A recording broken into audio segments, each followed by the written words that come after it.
One of my favorite ways to color images for cards is watercolor. Let's compare Distress Watercolor Pencils Set 2 and Set 3 and just take a look at the similarities and differences between the colors.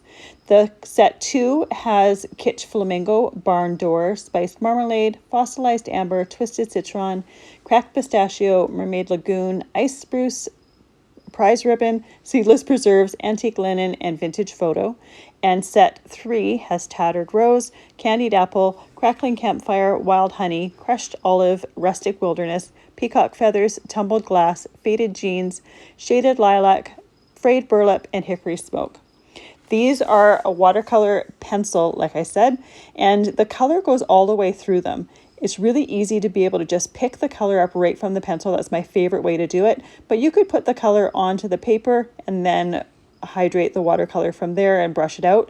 I find sometimes you get little scratch marks on the paper, so this is my favorite way to do it. You could also use these pencils directly onto a stamp and then stamp it, mist it with water and then stamp it. Each one of these sets has 12 different colors in them, and you can see there's a nice variety of colors. And it's nice to be able to have different sets so we can customize which sets we want based on our color preferences. I always like swatching things side by side to see the differences between the different colors.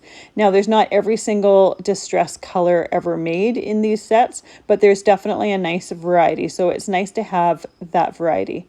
I've often used Distress reinkers for watercoloring, and those are quite transparent, whereas these watercolor pencils have a little bit more opacity to them. You can get some somewhat transparent looks with them with using a decent amount of water, but they do have water reactive pigments in them, so they do have a little bit more opacity than the reinkers.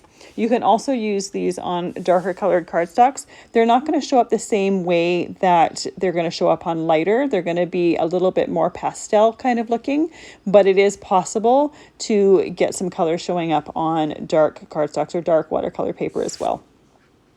So here we have the two swatched. You can see some of the colors look very close to each other, and some definitely look much different than each other. I love the fact that we have so many different options when it comes to our crafting supplies.